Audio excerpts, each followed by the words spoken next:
성경을 함께 들고 주의 말씀은 내 발의 등이요 내 길의 빛이니이다. 아멘. 오늘 주시는 하나님의 말씀은 마가복음 제9장 신약성경 69쪽에 있습니다. 마가복음 제9장 14절 말씀부터 29절까지.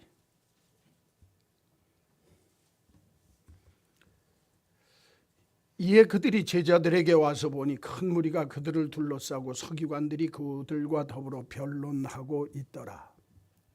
온 무리가 곧 예수를 보고 매우 놀라며 달려와 문안하거늘 예수께서 물으시되 너희가 무엇을 그들과 변론하느냐. 무리 중에 하나가 대답하되 선생님, 말 못하게 하는 귀신 들린 내 아들을 선생님께 데려왔나이다. 귀신이 어디서든지 그를 잡으면 거꾸로져 거품을 흘리며 이를 갈고 그리고 파리에 지는지라. 내가 선생님의 제자들에게 내쫓아달라 하였으나 그들이 능히 하지 못하더이다. 대답하여 이르시되 믿음이 없는 세대여, 내가 얼마나 너희와 함께 있으며 얼마나 너희에게 참으리요. 그를 내게로 데려오라 하시매 이에 데리고 오니 귀신이 예수를 보고 곧 그 아이로 심히 경련을 일으키게 하는지라. 그가 땅에 엎드러져 구르며 거품을 흘리더라. 예수께서 그 아버지에게 물으시되 언제부터 이렇게 되었느냐 하시니 이르되 어릴 때부터니이다.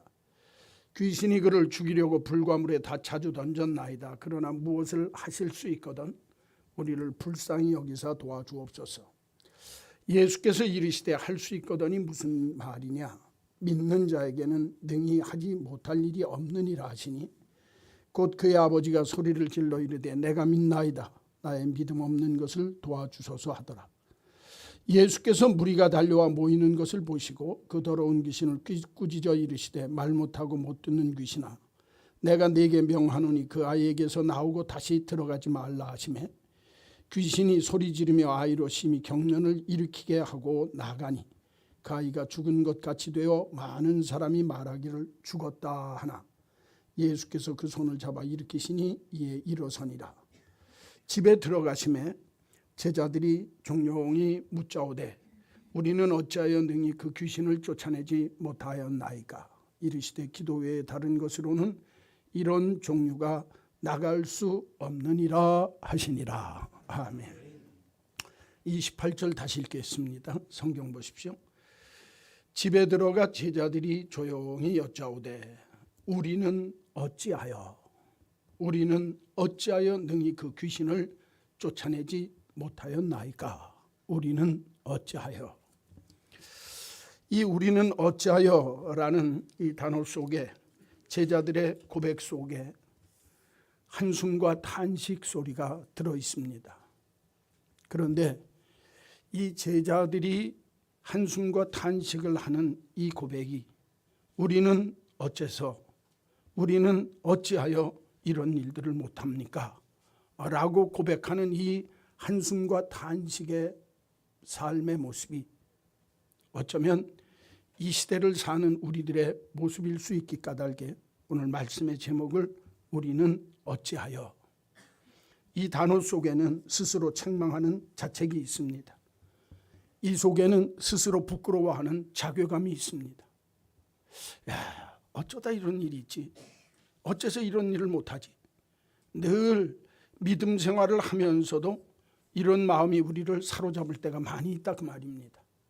그런데 오늘 본문을 보면 제자들만 아니라 이 변화산에 예수님께서 베드로와 야고보 요한을 데리고 산에 기도하러 올라가셨다가 놀라운 체험을 하고 제자들이 내려오는데 변화산 아래에서는 난리법석이 났다 그 말이에요.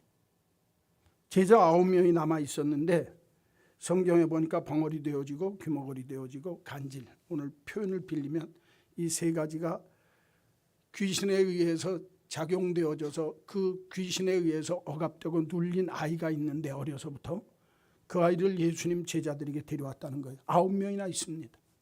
여러분 그 9명 제자들이요, 마가복음이나 마태복음에 보게 되어지면 회개하라 천국에 가까웠다 외치면서 귀신 쫓는 능을 주셔서 귀신 쫓아내는 역사를 많이 했던 제자들에게, 그 9명이나 있는 제자들에게 이 벙어리 귀신 들린 아들을 데리고 온 아버지가 있었다는 거예요. 그런데 아무리 나가라고 기도를 하고 해도 나가지 않는 거예요. 그러니까 밑에서 난리가 벌어지니까 서기관들이 얼마나 좋습니까? 잘됐다. 저것들 오만방자하더니 저렇게 귀신도 못 쫓고 저렇게 난리법석이를 치고 앉았으니 막 변론하면서 hir난하고 있다고 말이에요. 그러니까 서기관들이 예수님 제자들을 몰아세우고 있을 때 아버지는 중간에서 어떻게 해야 할지를 모른다고 말이에요. 내 아들은 성경에 보니까 얼굴이 파리해지고 거품을 불고 넘어져서 듣지도 못하고 말도 못하고 이런 난장이 벌어졌다고 말이에요. 그러니까 예수님이 그때 내려오니까 이 아버지가 변론하고 서기관들과 변론하고 다투고 있는 모습을 볼 때 예수님이 그 아이 데리고 와라. 언제부터 이랬냐? 어린아이 때부터 그랬습니다. 할 수 있으면 내 아이 좀 낫게 해주십시오. 할 수 있거든이 무슨 말이냐? 믿는 자에게는 능치 못하는 일이 없느니라. 더러운 벙어리된 더러운 귀신아 나가라. 그랬더니 나갔다는 거예요. 나가고 나니까 제자들이 얼마나 허망하겠어요. 9명의 제자들이. 예수님, 우리들은 어째서 이런 일을, 이런 귀신을 쫓아내지도 못하고 이런 일들이 우리에게 어째서 벌어졌습니까? 그랬더니 너희들 기도 외에는 이런 일 할 수 있는 것이 없다. 그렇게 하고 오늘 본문이 끝이 납니다. 내용은 아주 단순해요. 변화산에서 예수님이 세 제자와 함께 큰 은혜를 체험하고 있다가 내려왔을 때 변화산 아래에 있는 여러 사람들의 모습, 그 중에서도 서기관, 이 믿음 없는 아들, 그러니까 병든 아들을 가진 아버지, 그리고 예수님의 9 제자들, 요 세 부류의 사람들이 있습니다. 그런데 요 세 부류의 사람들의 삶의 모습이 어쩌면 오늘 사순절을 맞이해서 내 신앙을 한번 재점검하겠다고 하나님 앞에 나온 저와 여러분의 믿음의 모습 속에 이 세 부류의 믿음의 색깔의 모습이 그대로 있다는 거예요. 그러니까 탄식을 하는데 제자들만 우리는 어찌하여 이런 일이 안 벌어집니까? 그런데 서기관들은 우리들은 어째서 이런 짓만 합니까? 또 이 병든 아들을 가진 아버지는 우리는 어째서 믿음이 없어서 이런 일을 못합니까? 하고 계속 탄식하는 소리입니다. 서기관도, 병든 아들을 가진 아버지도, 예수님의 9 제자들도. 그러니까 변화산 아래에서 있는 일상적인 삶을 사는 모든 사람들이 신앙생활을 한다고 하는 제자들과 같이 살면서 예수님 앞에 나왔던 사람들이 가졌던 삶의 모습이 어쩌면 오늘 이 시대를 사는 예수님 앞에 찾아나온 저와 여러분들의 모습하고 다를 바가 없다고 말이에요. 그러면 우리는 어찌하여 이런 탄식을 하고 있는 이 세 부류의 사람들의 삶과 믿음의 상태를 보면서 오늘 이 시대 속에 2023년도 사순절 기간을 맞이해서 주님의 고난과 죽으심을 묵상하고 주님의 다시 사신 부활하심에 대해서 묵상하면서 믿음을 새롭게 하기를 원하는 저희들에게 오늘 이 세 사람을 통해서 너희들의 믿음을 점검해봐라 그 말이에요. 자, 첫째로 14절에서 16절을 보십시오. 이에 그들이 제자에게 와서 보니, 이제 위에서 기도하고 내려오는 예수님과 세 제자들이 제자들에게 와서 보니 큰 무리가 그들을 둘러싸고, 큰 무리들에게 둘러싸여 있더라는 거예요. 서기관들이 그들과 더불어 변론하고 있더라. 온 무리가 곧 예수를 보고 매우 놀라며 달려와 문안하거늘 예수께서 물으시되 너희가 무엇을 그들과 변론하느냐. 자, 여기 좀 보세요. 오늘 본문에 나오는 서기관들의 모습입니다. 서기관들은요, 우리들은 어찌하여 무관심합니까? 서기관들의 특징은 무관심이에요.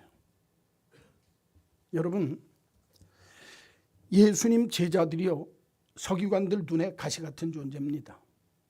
자기들이 율법의 수호자요, 히브리 신앙의 대표자라고 얘기하는데 병들고 귀신 들리고 정말 역사가 일어날 때마다 예수님을 쫓아다니는 무리가 점점 많아지니까 서기관들이 보면 이건 예수님과 예수님을 따라다니는 제자들은 눈에 가시도 이만저만한 가시가 아니라 그 말이에요. 그런데 잘 걸렸습니다. 그렇죠? 귀신 들린 아들을 데리고 온 아버지가 얘 좀 낫게 해주십시오 했는데 암만 9제자가 귀신아 나가라고 소리를 질러도 안 나가는 거예요. 여러분 쩔쩔매고 있습니다. 예수님 제자들이 지금까지 병을 고치고 귀신을 낫게 하는 역사를 보였는데 왜 하필이면 서기관들이 있는 자리에서 이 병든 아들을 데리고 온 아버지의 소원을 못 이루어지고 쩔쩔쩔쩔 매고 있으니까 서기관들이 얼마나 좋은 기회입니까? 없다. 비난하고 조롱할 수 있는 좋은 기회다 잡아가지고 기고만장해가지고 망신거리를 만들고 있다 그 말이에요. 이 서기관들은요 병든 아이 아무 상관없습니다. 그렇죠? 지금 진짜 문제는 이 병들어서 고통받는 아이의 문제가 이 사건의 중심점에 있는데 그 아이는 상관도 없습니다. 어떻게 해서든지 예수님 제자들을 망신주고 예수님의 권위와 명예를 실추시키기만 할 수 있다고 한다면 거기에만 관심이 있지 진짜 아파하고 고통받는 괴로움 있는 이 인생 사랑하는 아들의 문제에는 상관이 없습니다. 무관심합니다. 그냥 방관자로 사는 겁니다. 오히려 오늘 본문에 보면 내가 그들에게 무관심하고 방관자로 사는 서기관들일 뿐만 아니라 더 중요한 건 뭐냐면 그 문제를 가지고 논쟁거리를 만들어서 변론하고 있었다는 거예요. 봐라. 너희들이 무슨 하나님이 보내신 하나님의 아들이라고 하는 예수를 믿는 사람이냐. 그래가지고 시비거리를 걸어서 논쟁하고 있는 변론하고 있는 자리라 그 말이에요. 그러니까 여러분 이 서기관들의 모습을 보면 아픈 사람 고통받는 사람에 대해서 무관심합니다. 냉대합니다. 방관합니다. 오히려 논쟁거리를 만들어서 비판하고 있습니다. 이래도 좋고 저래도 좋지만 우리는 예수님 깎아내리는 일이 우리들의 사명이다 생각하고 진짜 사랑을 보여야 할 사람에게 사랑을 보이지 않고 있다 그 말이에요. 여러분 관심은 사랑의 다른 표현입니다. 이 말은 다른 말로 얘기하면 사랑의 반대말은 무관심입니다. 가장 훌륭한 사랑의 표현은 내가 관심을 보이는 겁니다. 그러니까 내가 이 세상의 삶을 살면서 정말 무관심하게 내버려 두는 것이야말로 진짜 나쁜 거라고 말이에요. 조지 버나드 쇼라고 하는 분이 이런 얘기를 합니다. 우리 인간에 대해 최악의 죄는 인간을 미워하는 것이 아니고 무관심이다. 그것은 비인간성의 본질이다. 무관심이 사랑의 반대말일 뿐만 아니라 가장 비인간적인 삶의 본질이 무관심이라는 거예요. 여러분 예수님이 이 말씀을 하실 때에 예수님이 비유하셨던 선한 사마리아인 비유가 나 기억납니다. 성경에 보면 어떤 사람이 여리고로 내려가다가 보니까 강도를 만났어요. 그렇죠? 제사장이 내려가다가 그냥 보고 도망갔어요.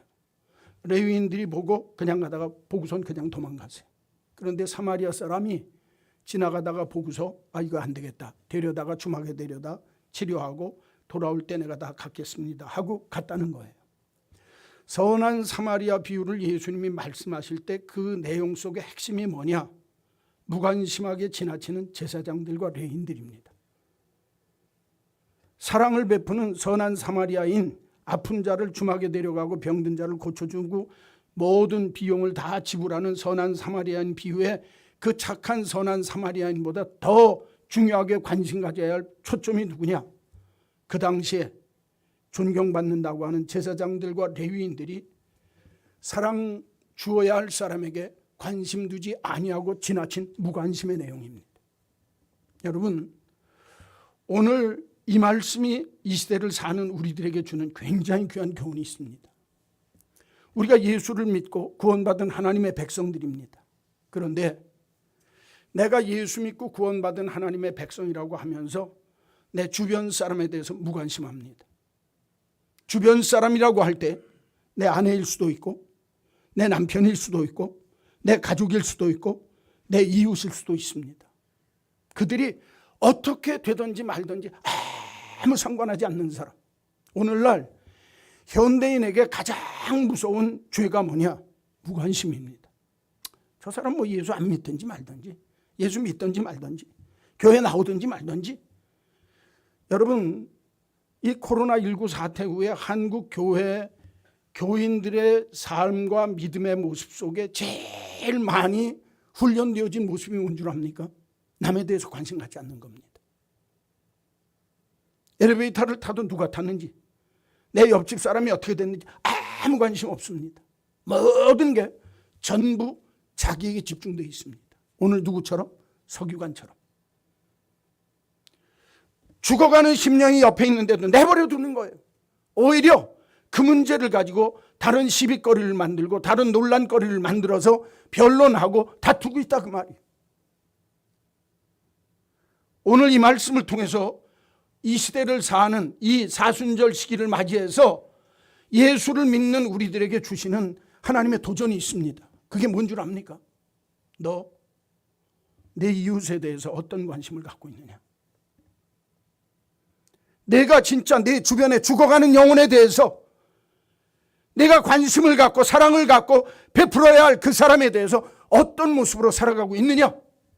오늘 성경은 우리들에게 묻고 있는 겁니다. 이 문제는 영혼 구원이라고 하는 전도의 문제만 있는 게 아닙니다. 내가 진짜 그리스도인으로 이 땅 위에 삶을 살면서 내 삶에 함께 살아가고 있으면서 저 죽어가는 자, 아까 찬송 불렀죠?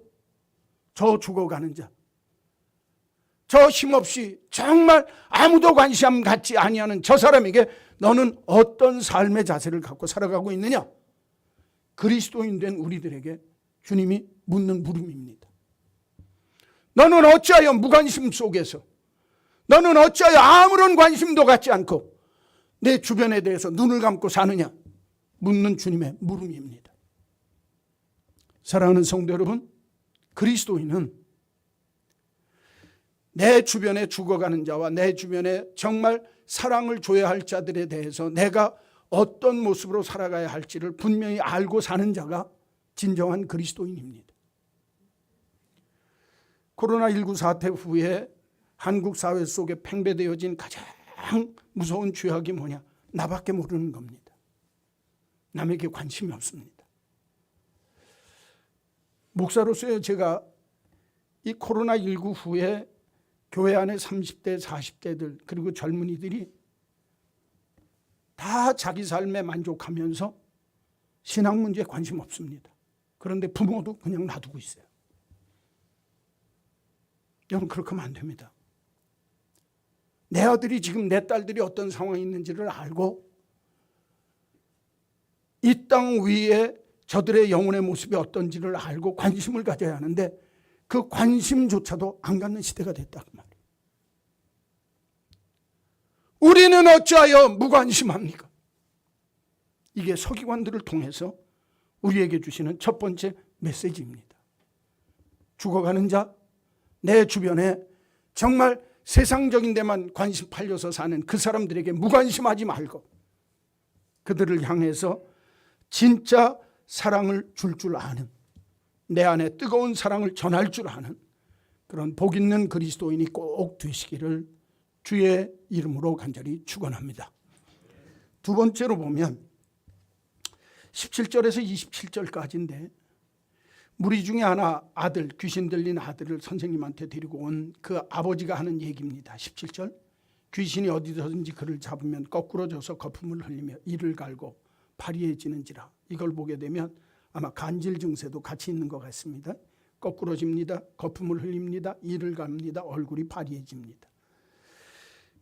또 뒤에 가서 보게 되면 25절에 보니까 예수께서 무리가 달려와 모이는 것을 보시고 더러운 귀신을 꾸짖어 이르시되 말 못하고 못 듣는 귀신아. 이걸 보게 되면 말 못하는 벙어리, 농아, 또 하나 귀로 듣지 못하는, 그래서 말도 못하고 귀로 듣지도 못하고 가끔 간질이 생겨서 거꾸러져서 거품을 입에 거품을 물고 파리해져서 넘어지는 아들이라 그 말이.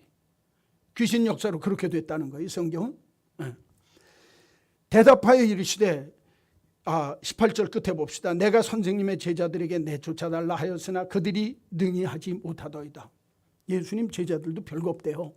못합니다. 그랬더니 예수님이 하시는 말씀이 믿음이 없는 세대요.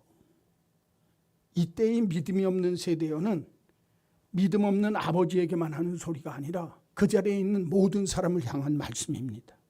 믿음이 없는 세대요. 어쩌면 이 시대를 사는 우리들에게 하시는 말씀일 수 있어요. 믿음이 없는 세대요. 내가 얼마나 너희와 함께 있으며 얼마나 너희에게 참으리요. 그를 내게로 데려오라. 데리고 왔더니 귀신이 그 아이를 땅에 엎드려져서 거품을 흘리게 구르며 거품을 흘리게 만들었다는 거예요. 언제부터 이렇게 되었냐? 어릴 때부터입니다. 귀신이 그를 죽이려고 불과 물에 이렇게 간질 증세가 일어나면 불과 물에도 뛰어들고 그랬다 그 말이죠. 그러나 여기 중요한 단어가 나옵니다. 무엇을 하실 수 있거든 우리를 불쌍히 여기사 도와주옵소서. 무엇을 하실 수 있거든. 그랬더니 23절 아주 유명한 구절입니다. 예수께서 이 벙어리 아들 가진 그 벙어리 귀신 들린 아들을 가진 아버지에게 하시는 말씀이 할 수 있거든이 무슨 말이냐? 믿는 자에게는 능히 하지 못할 일이 없느니라. 할렐루야. 너무너무 귀한 말씀이에요. 한번 따라서 합시다. 할 수 있거든이 무슨 말이냐? 믿는 자에게는 능치 못할 일이 없느니라. 할렐루야. 그랬더니 아버지가 내가 믿나이다. 나의 믿음 없는 것을 도와주십시오.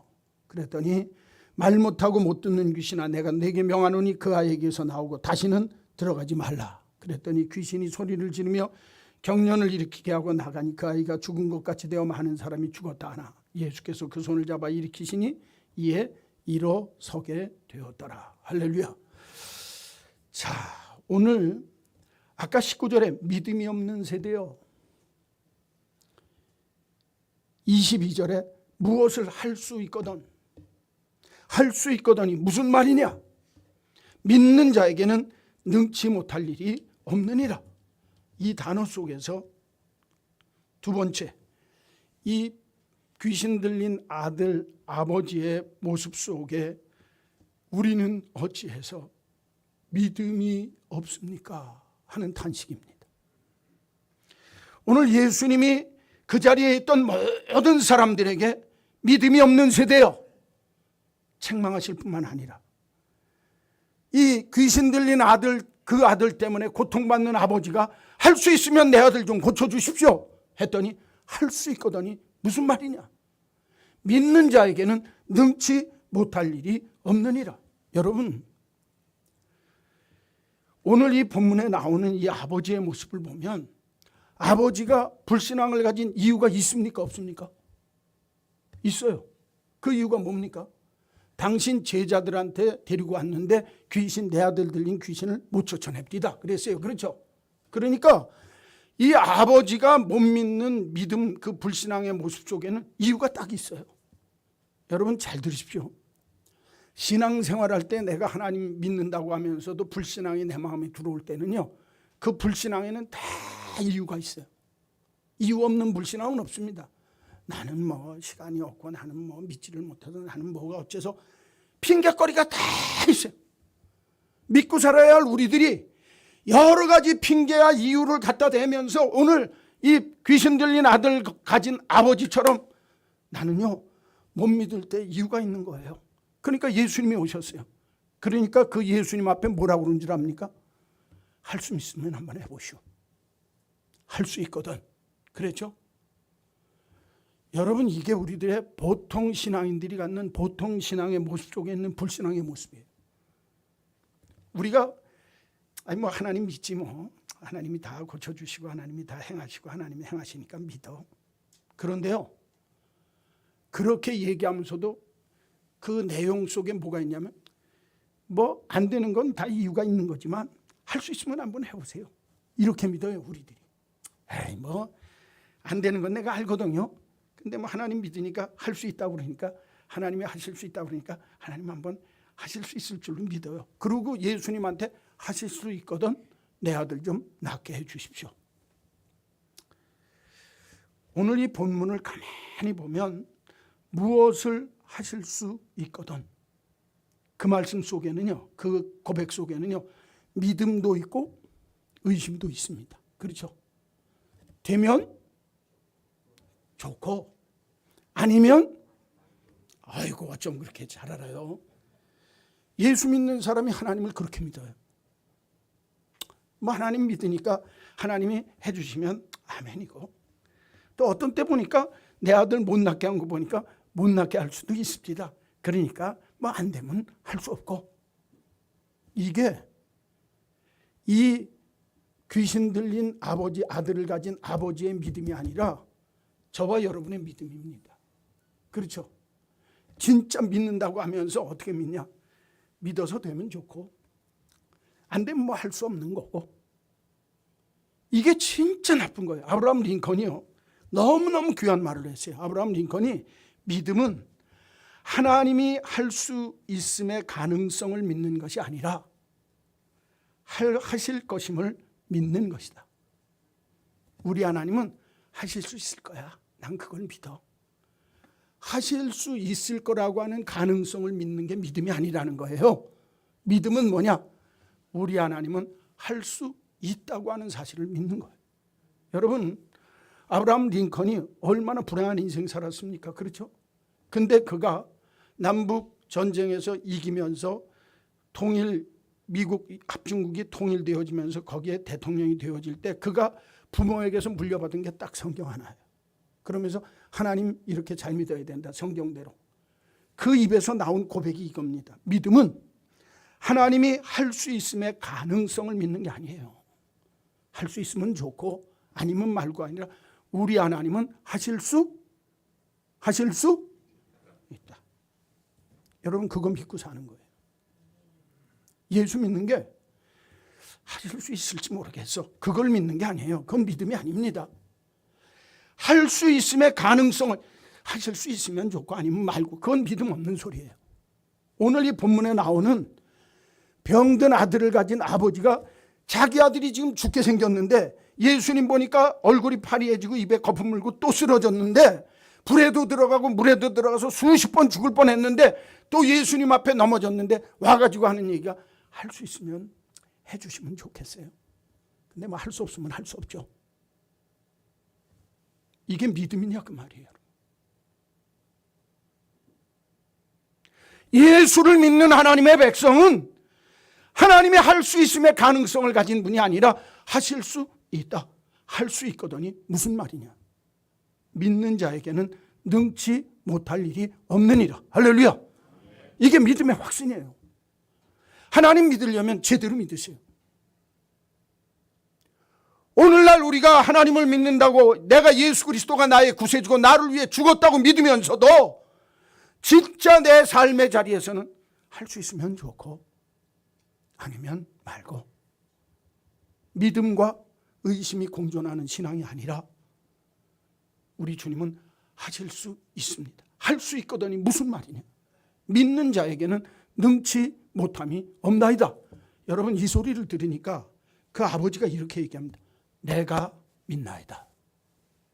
한번 따라서 합시다. 내가 믿나이다. 오늘 성경은 내가 믿나이다, 나의 믿음 없음을 도와주옵소서. 이 고백이 아버지가 가졌던 소원을 이루는 거예요. 일평생 귀신에 들려서 죽을 자리에 빠지려고 했던 그 아들을 낫게 하는 역사가 일어나게 되었다는 거예요. 여러분, 믿음은요 순수한 겁니다. 믿음은요 단순한 겁니다. 예, 내가 믿습니다. 나의 믿음 없음을 도와주십시오. 나의 믿음 없음을 도와주십시오. 사랑하는 성도 여러분, 오늘 이 시대가 잘 믿는 것 같으면서도 할 수 있거든. 믿음과 의심을 상존하고 있는 두 가지가 섞여 있는 믿음의 모습 속에 오늘 이 아버지처럼 내가 믿나이다, 나의 믿음 없음을 도와주시면 내 아들이 나을 줄로 믿습니다. 할렐루야. 역사가 나타난다는 거예요. 사랑하는 성도 여러분, 우리가 하나님을 믿는다고 하면서도 진짜 의심 없이 할 수 있거든의 믿음이 아니라 내가 믿나이다. 나의 믿음 없음을 도와주옵소서. 우리의 믿음이 어째서 이렇게 믿음이 없는 세대, 믿음 없는 그런 삶의 모습으로 하나님을 쫓아다니는지, 이 부모의 모습이 어쩌면 저와 여러분의 믿음의 모습일 수 있습니다. 하나님을 믿으려면 제대로 믿어봅시다. 저는요, 이 말씀을 준비하면서 무슨 생각을 했냐. 저희 교회가 코로나 이전에 3년 동안 계속 1년에 갑절씩 부흥을 해요. 그래서 이제 하나님이 우리 교회를 통해서 하시고자 하시는 꿈이 있나 보다. 코로나가 왔어요. 침체가 되고 예배를 모이지 못하고 하면서부터 막 뚝뚝뚝뚝 떨어져 나가는 모습이 보여요. 시대가, 이런 시대가 왔구나. 이제야말로 진짜 우리 주님이 우리의 믿음을 볼 때가 왔다. 금년에 우리가 부흥하는 교회라고 그랬습니다. 여러분, 부흥은 내가 부흥하면, 내 속에 영적 부흥이 일어나면 하나님이 이 영적 부흥을 통해서 가정도 교회도 내 삶도 부흥시켜 주실 줄로 믿습니다. 그런데 많은 사람들이 할 수 있을까?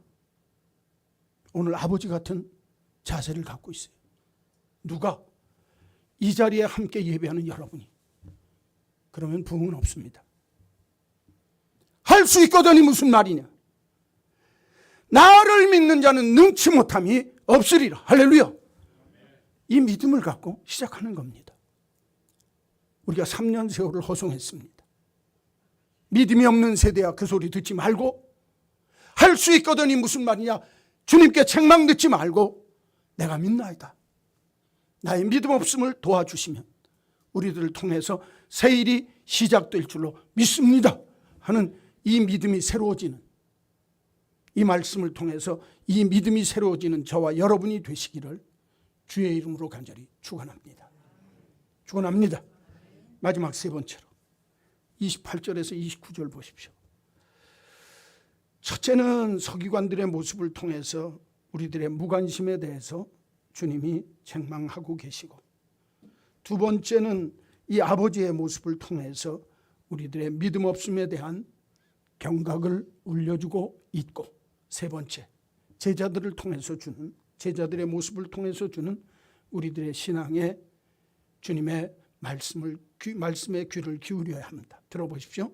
집에 들어가시면 예수님이 그 병든 자를 위해서 귀신아 나가라 명하시며 다시 들어오지 말라고 하니까 나갔다가 죽은 자 같이 되었다가 살아났다. 깨끗하게 되었다는 거죠.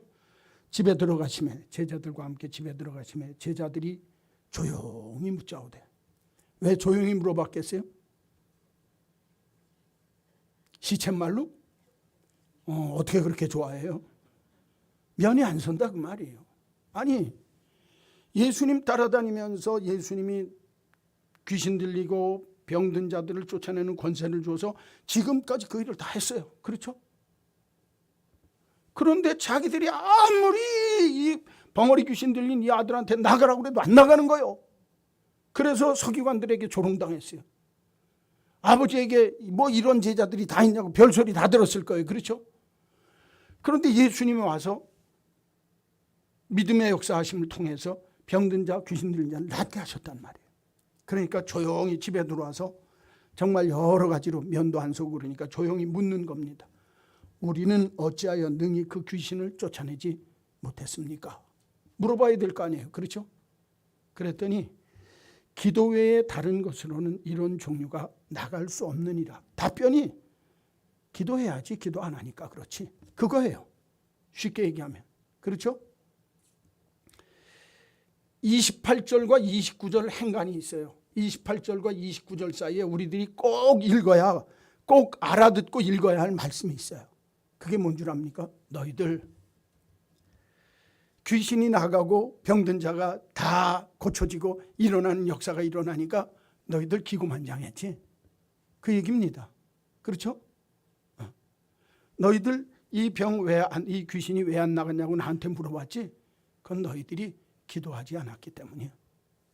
여러분, 이 내용 속에 하나는 딱 분명한 거 하나 있습니다. 기도하지 않고 누구 힘으로 내쫓은 줄로 착각하고 있어요. 내 힘, 내 능력으로 제자들의 교만을 책망하는 음성이 그 속에 있습니다.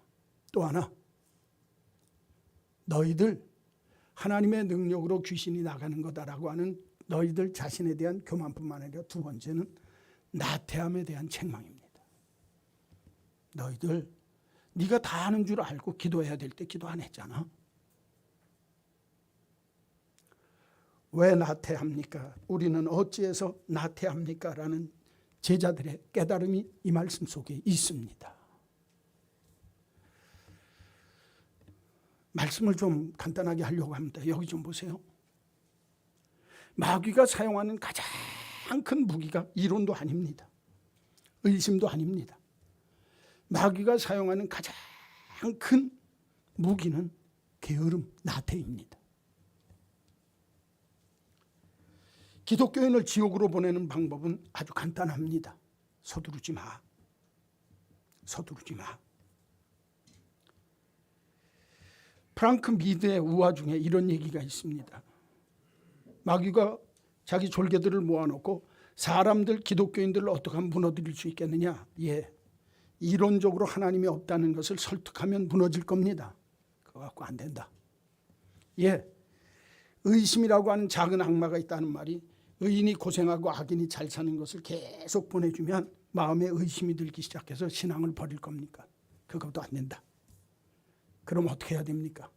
그건 서두르지 마라. 천천히 해. 나중에 해도 된다. 게으름과 나태가 신앙의 최고의 적이라는 거예요. 이건 어거스틴도 그 얘기를 합니다. 하나님은 당신이 회개한다면 용서해 주시기를 약속하셨다. 그러나 게으른 당신에게는 내일을 약속하지 않으셨다. 여러분, 신앙의 최고의 적이 나태고 게으름입니다. 오늘날 현대 그리스도인들이 모이는데 게으릅니다. 기도하는데 게으릅니다. 전도하는데 게으릅니다. 그렇죠?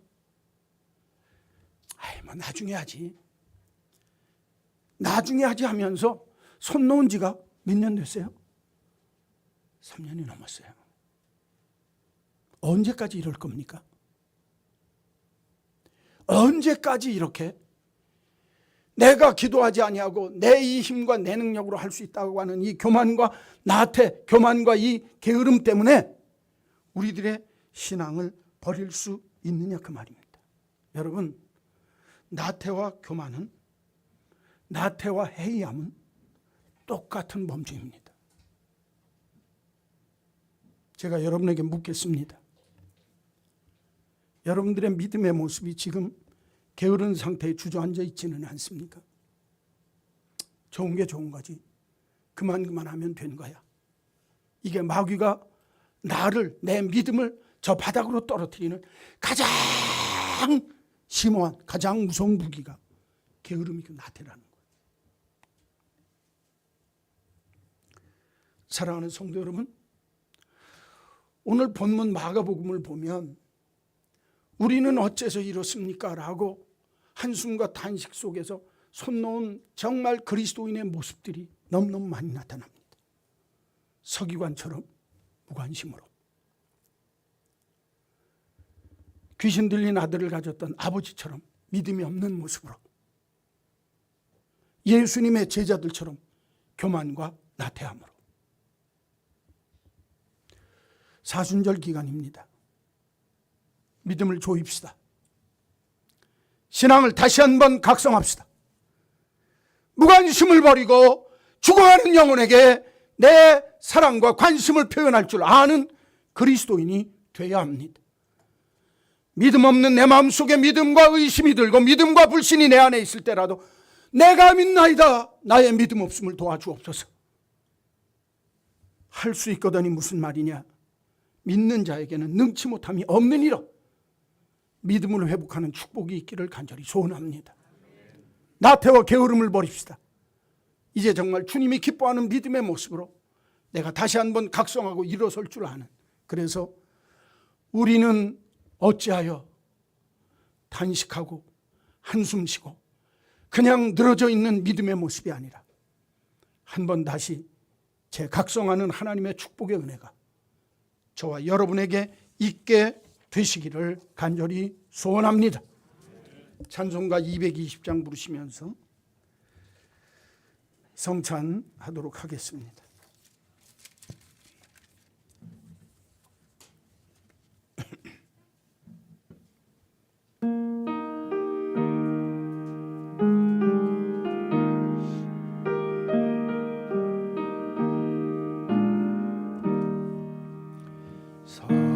사랑하는 주님 앞에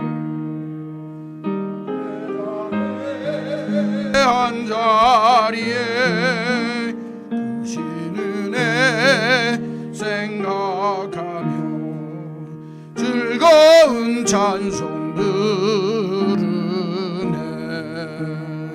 내 주 예수 오늘마다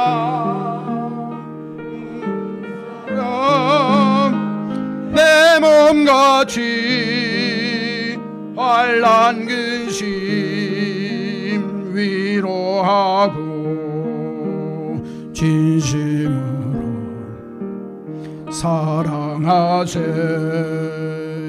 사랑하는 주님 앞에 온갖 충성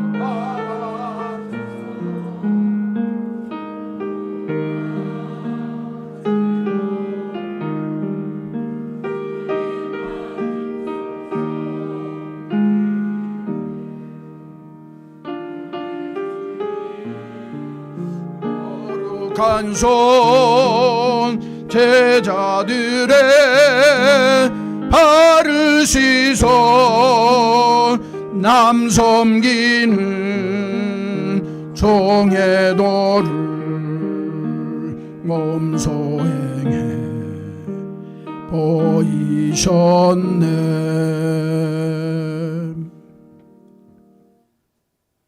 오늘도 3월 첫 주일을 맞이해서 사순절 둘째 주간이 복된 날, 하나님 앞에 저희들이 모두여 우리들의 신앙을 재점검할 수 있는 귀한 은혜 베풀어 주시는 것을 감사합니다.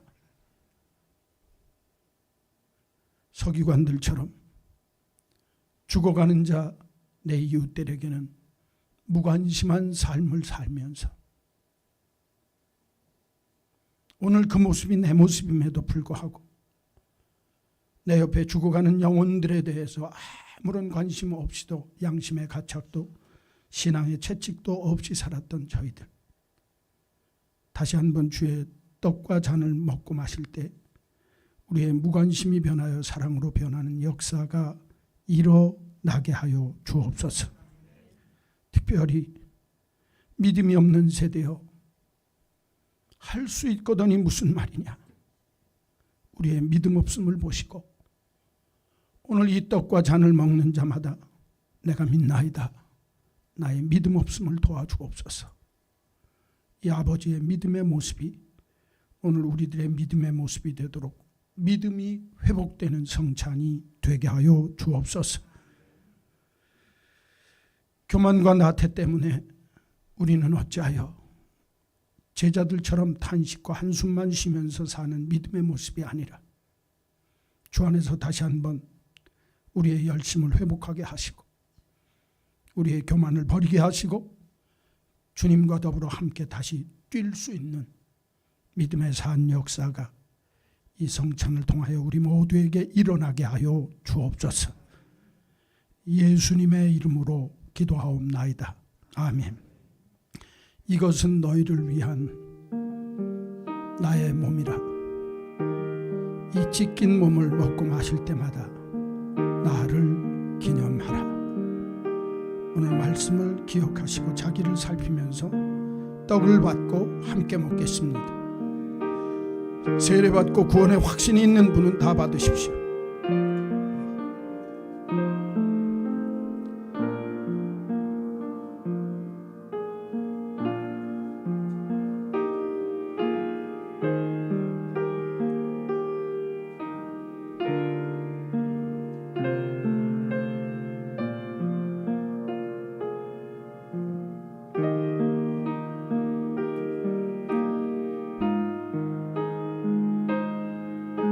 만물이 새롭게 되어지는 3월, 우리의 신앙을 새롭게 합시다. 우리의 신앙을 재점검하는 은혜가 있기를 소원합니다.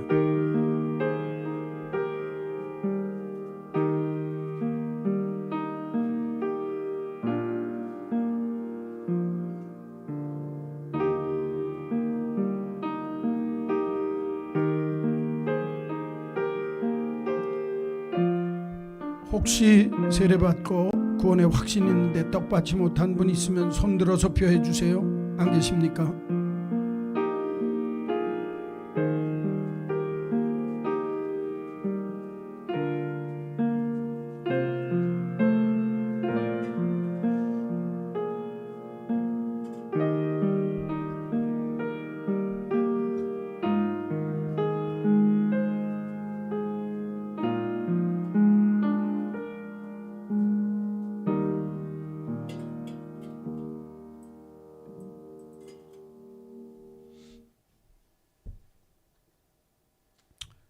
사랑하는 성도 여러분, 이 떡은 주님이 날 위해 찢으신 주님의 몸입니다.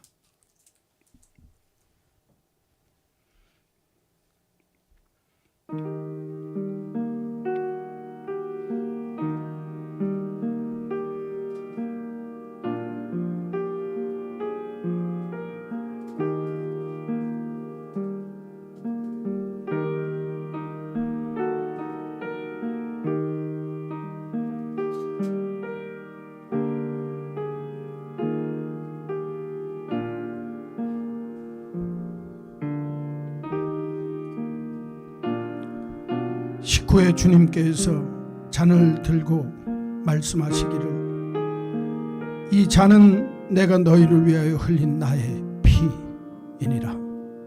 이것을 먹어 나를 기념하라.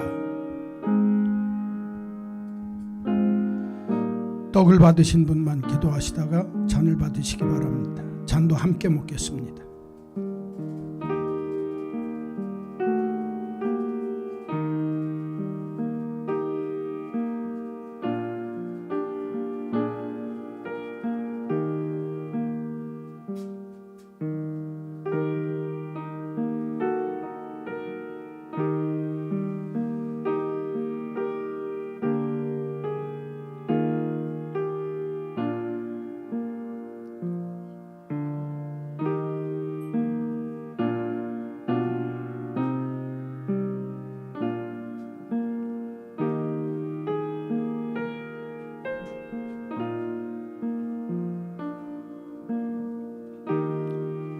잔을 들기 전에 스스로 자신을 살피십시오. 내 믿음의 모습은 어떤가?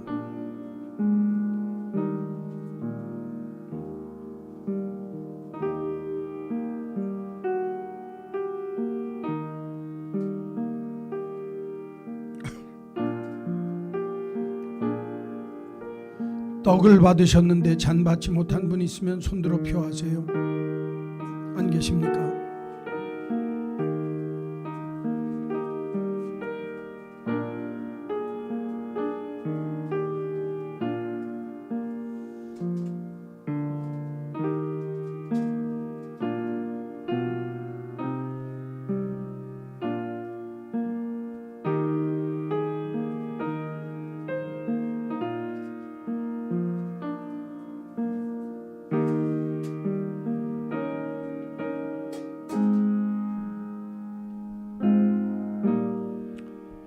이 잔은 주님이 날 위해 흘리신 주님의 피입니다.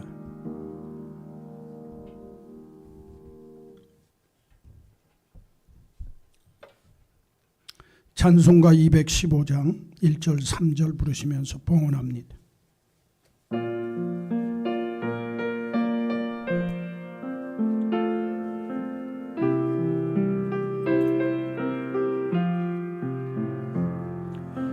내 죄 속해 주신 주께 힘과 정성 다하니 나의 온갖 언행 심사 주를 위한 것일세. 내게 있는 모든 것을 주를 위해 바치리. 내게 있는 모든 것을 주를 위해 바치리. 내가 주를 바라보니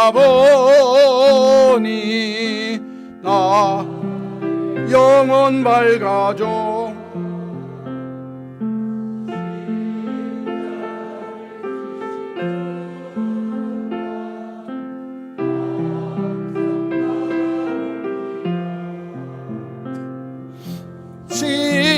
십자가를 바라보며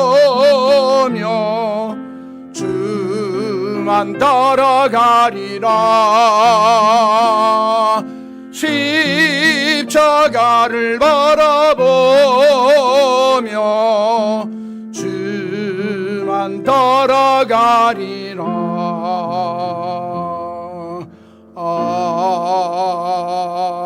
아멘.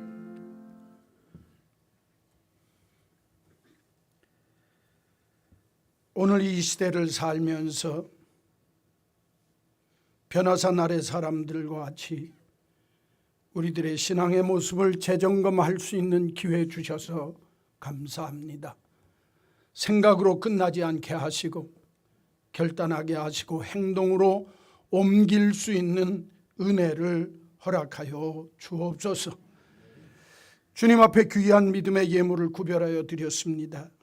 정직한 11조, 찾아서 드리는 감사의 예물, 정성 다하는 주일 헌금, 이 모든 것 하나님이 내 삶의 자리에 주셔서 믿음으로, 기쁨으로, 은혜로 주께 드렸습니다. 자원하는 심령으로 드린 저들의 믿음을 기뻐 받으시고 드려진 예물들이 쓰여지는 곳곳 속에 하나님의 은혜, 하나님의 영광이 임하게 하여 주옵소서. 특별히 오늘 주 앞에 예물 들고 선 믿음의 식구들마다 저들의 영혼을 살리셔서 무관심에서 벗어나게 하시고 믿음 없음을 버리게 하시고 내가 믿나이다 고백하게 하시며